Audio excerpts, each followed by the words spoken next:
Все началось с того, что Тэхён непринужденно общался с Арми во время своего ночного прямого эфира.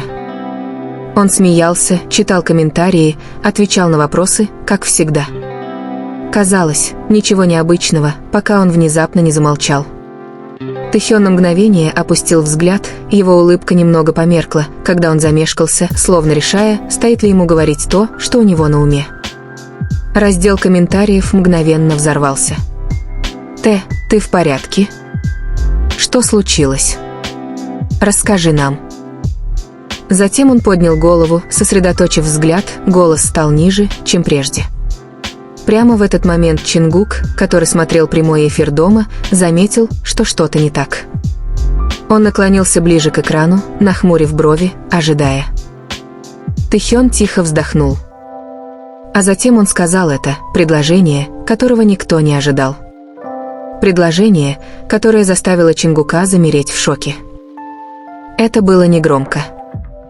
Это было не драматично, но это было честно и полно эмоций.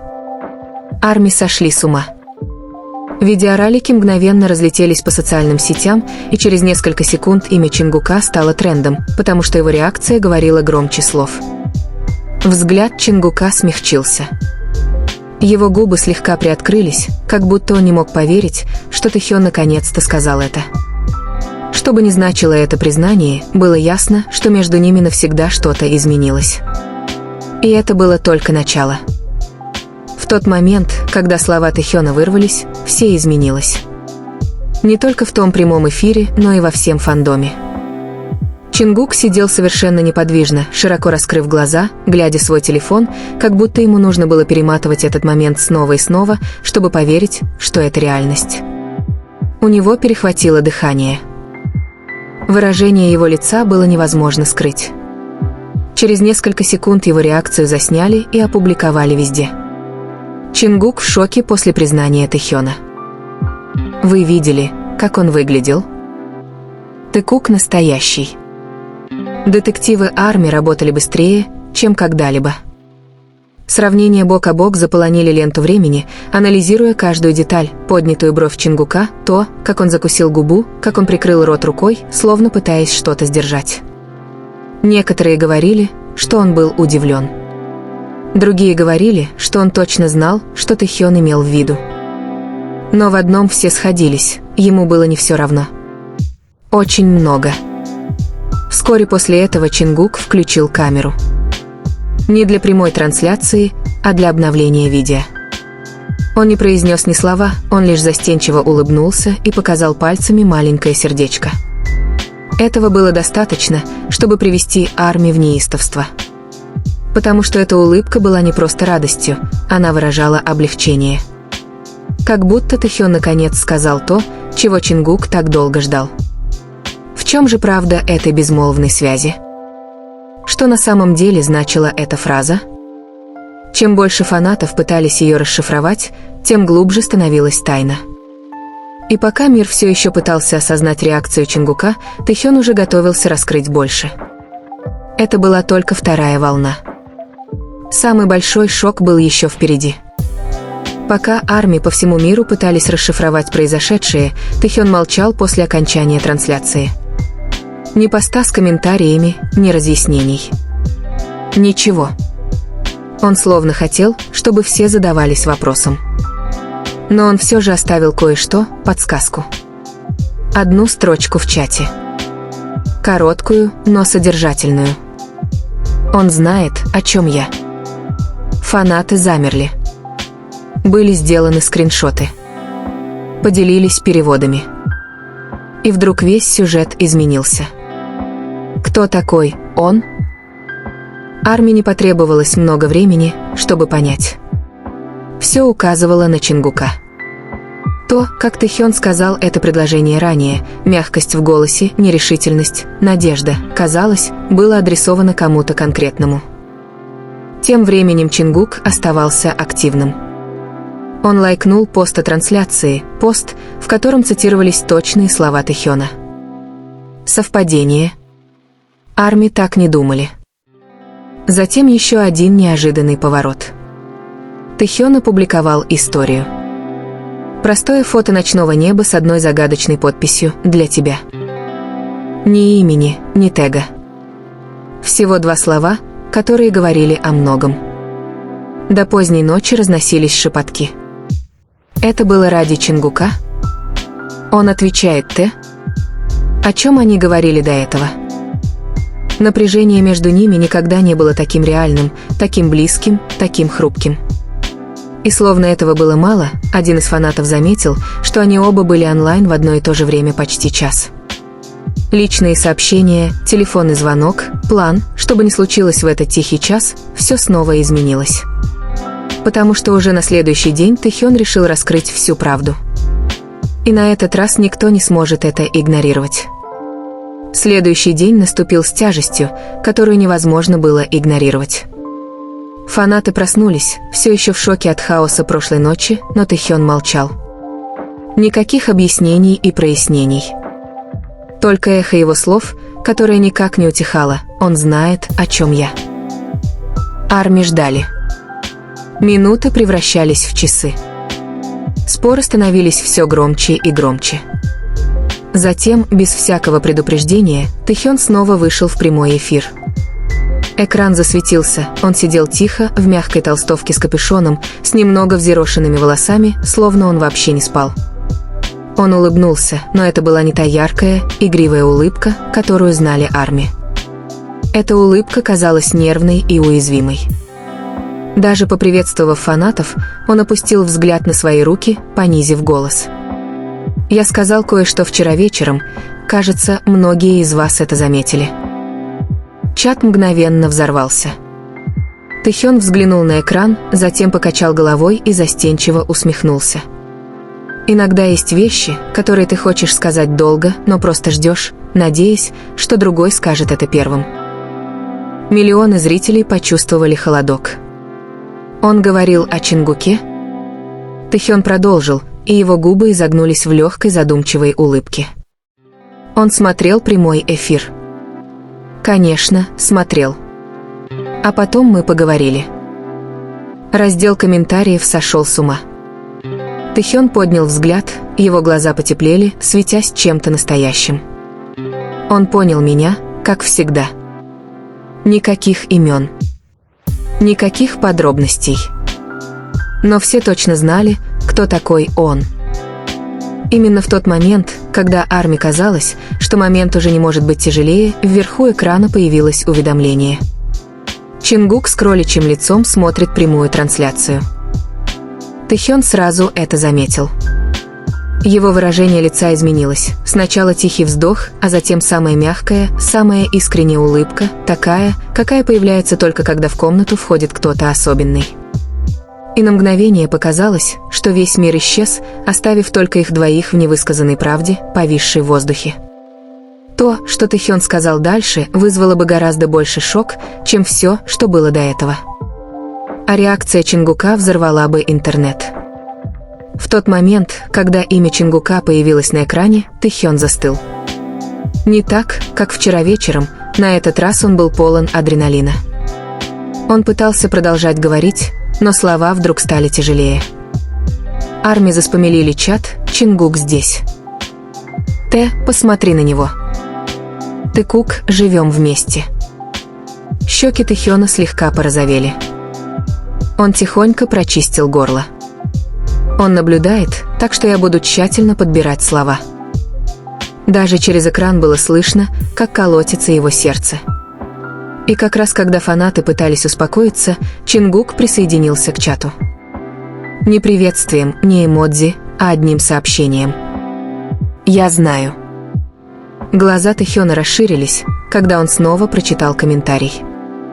И на этот раз он улыбнулся так, будто больше не мог сдерживаться. Тишина была оглушительной, миллионы смотрели, не в силах дышать.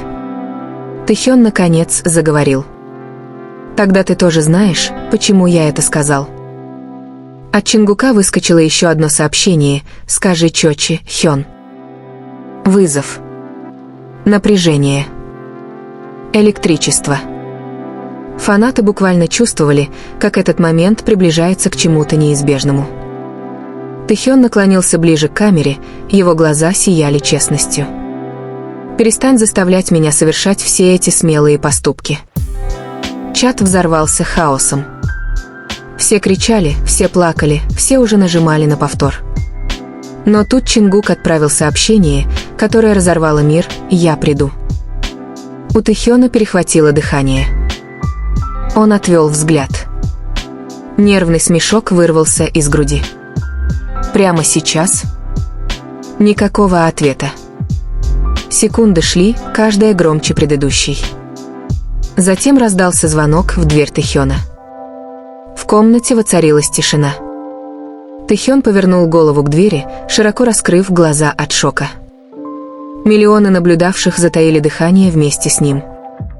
Он медленно встал, почти боясь поверить в произошедшее. Его босые ноги мягко ступали по полу. Каждый шаг был неуверенным, но отчаянным. Тэхён добрался до двери. Его рука замерла на ручке. Он на мгновение замялся, а затем снова посмотрел на свой телефон, как бы спрашивая про себя: «Неужели мне действительно стоит делать это перед всеми?» Разговор превратился в ураган. «Открой». «Чжи Ким, там, о боже». «Ты-гук», момент в прямом эфире. С дрожащим выдохом Тэхён повернул ручку. Дверь приоткрылась совсем немного, достаточно, чтобы свет из коридора проник в комнату.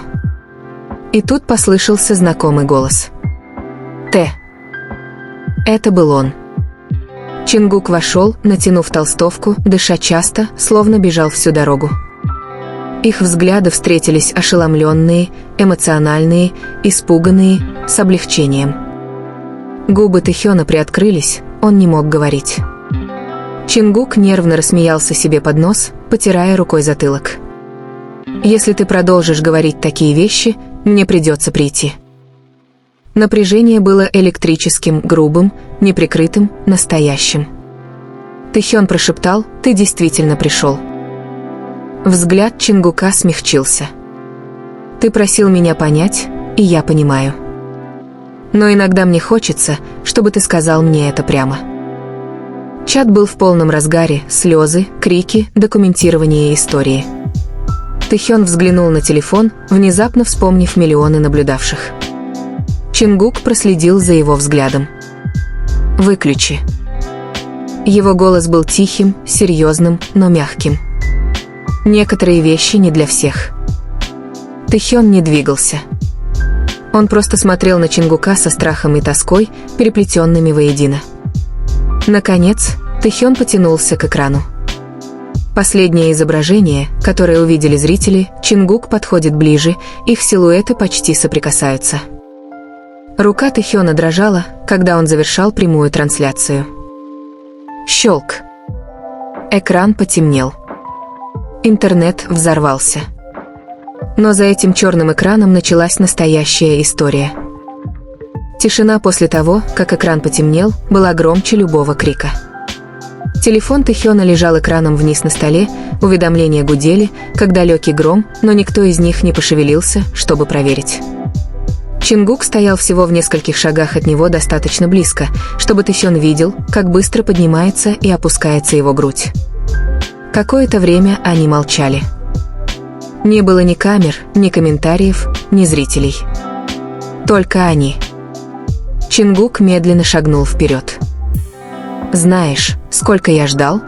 – прошептал он. «Чтобы услышать от тебя такое». Тэхён сглотнул, голос был едва слышен. «Я боялся». Взгляд Чингука смягчился, но его разочарование было болезненно явным. «Боялся чего?» «Того, что я сбегу? Того, что я не буду чувствовать то же самое?» Тэхён опустил взгляд, скрывая страх. Боялся, что произнесенное вслух может погубить нас. Чингук протянул руку и нежно приподнял подбородок Тэхёна, так что их взгляды встретились. Ты никогда не сможешь нас погубить». Слова дрожали между ними, хрупкие, но искренние. Тэхён прерывисто выдохнул, его защита рухнула. «Все, что я сказал прошлой ночью, это было о тебе. Это всегда был ты. У Чингука перехватило дыхание. Годами невысказанные чувства возводили между ними стены. Сегодня вечером эти стены наконец рухнули. Чингук прошептал: «Тогда больше не прячься». Тэхён шагнул вперед, сокращая оставшееся расстояние. Их лбы соприкоснулись, тихо, интимно, обещание. Мир снаружи кричал, но в этой комнате все было спокойно. Голос Чингука смягчился улыбкой. «Мы разберемся с хаосом завтра. Просто остаться со мной сегодня ночью». Тэхён кивнул. И впервые за долгое время он позволил себе выбрать то, чего желало его сердце: ни славу, ни страх, ни ожидания. Никаких сенсационных монтажных приемов. Никакой драматической музыки. Просто тишина. А тишина пробуждает воображение. В онлайн-пространстве фанаты начинают соединять точки: старые интервью, прошлые взгляды, забытые комментарии. Моменты, которые когда-то игнорировались, теперь кажутся значимыми. Это беспокойство или одержимость? Понимание или давление? В офисе кто-то бормочет: «Зачем вообще существуют такие записи?» Это порождает другой вопрос. Сколько личных моментов хранится где-то, ожидая своего раскрытия? И за этим хаосом скрывается самый личный вопрос из всех. Что чувствуют Чингук и Тэхён, зная, что момент, который они считали безопасным, теперь наблюдают миллионы? Чувствуют ли они себя преданными? Разоблаченными? Или подавленными ожиданиями, на которые они никогда не соглашались? Камера фиксирует все. Никаких фильтров. Никаких инструкций. И теперь весь мир наблюдает. Так где же проходит черта? И когда она была пересечена? Если бы вы были на месте HYBE, что бы вы сделали? А если бы вы были в зале, какой выбор действительно уважает людей, которых вы поддерживаете? Но один вопрос остается без ответа. Кто нажал кнопку загрузки? Внутренние расследования указывают не на кумира или режиссера, а на небольшой, ранее неизвестный аккаунт. Электронное письмо. Имя пользователя. Отметка времени. Негромкое имя. Невлиятельная фанбаза. Просто кто-то, внезапно оказавшийся в центре глобальной бури. Это работа одного человека или лишь видимая поверхность чего-то гораздо более структурированного под ней? Команда цифровой безопасности работает рука об руку с юридическим отделом и отделом коммуникаций. Напряжение наполняет каждый уголок комнаты. В одном углу кто-то медленно выдыхает. И история еще далека от завершения. В углу комнаты кто-то слегка отодвинул стул, словно нуждаясь в дистанции от экрана, на котором постоянно воспроизводилось видео. Звука не было слышно, но напряжение было ощутимо, громче крика. На экране тикали секунды, в то время как в реальном мире время, казалось, остановилось. За пределами офисного здания сеульская ночь продолжала течь, как обычно. Уличные фонари горели. Круглосуточное кафе все еще работало. Но внутри переговорной комнаты все понимали, что даже небольшая ошибка может оставить неизгладимый след. Никто не осмеливался произнести вслух слова «устранение последствий», но все знали, что именно с этим им предстоит столкнуться. Тем временем, в своих отдельных комнатах, Чингук и Тэхён получили одну и ту же новость разными способами. Текстовое сообщение. Несколько пропущенных звонков. Шквал уведомлений. Никаких подробных объяснений. Всего одна фраза, от которой у них перехватило дыхание, внутреннее видео было слито. Чингук долго молчал после прочтения сообщения. Он сжал телефон в руке, а затем отпустил. На мгновение он закрыл глаза, словно пытаясь вспомнить, не следовало ли записывать что-либо из того, что произошло той ночью. Тэхён же стоял, глядя в окно. Его отражение в стекле было спокойным, но челюсть сжата, признак того, что его мысли неслись куда угодно, только не в спокойном направлении. В ту ночь между ними не было никакого разговора. Ни звонков. Ни сообщений. Не потому, что они не хотели говорить, а потому, что оба понимали, что бы они ни сказали сейчас, это может превратиться в очередную сплетню, которую однажды неправильно истолкуют. Молчание казалось безопаснее, хотя и гораздо тяжелее. В интернете поисковые запросы взлетели до небес. Их названия стали появляться рядом со словами вроде «утечка», «частные кадры» и «чрезвычайная ситуация с HYBE». Некоторые СМИ начали готовиться, ожидая официального заявления. Другие предпочли молчать, понимая, что один неверный заголовок может вызвать неконтролируемую цепную реакцию. К раннему утру видео наконец исчезло из своего первоисточника. Удалено. Снято с публикации. Но, как это слишком часто бывает в интернете, его следы так и не исчезли полностью. Короткие фрагменты все еще распространялись. Скриншоты остались. Память общественности уже сформировалась. И под всем этим остается один неразрешенный вопрос. Никто по-настоящему не чувствовал себя победителем в ту ночь. Ни HYBE, ни ARMY, и особенно не те два человека, чьи лица были запечатлены на видео. Потому что иногда самое опасное – это не раскрытые секреты, а осознание того, что грань между тем, что допустимо видеть, и тем, что следует защищать, сместилась и, возможно, никогда не вернется в исходное положение.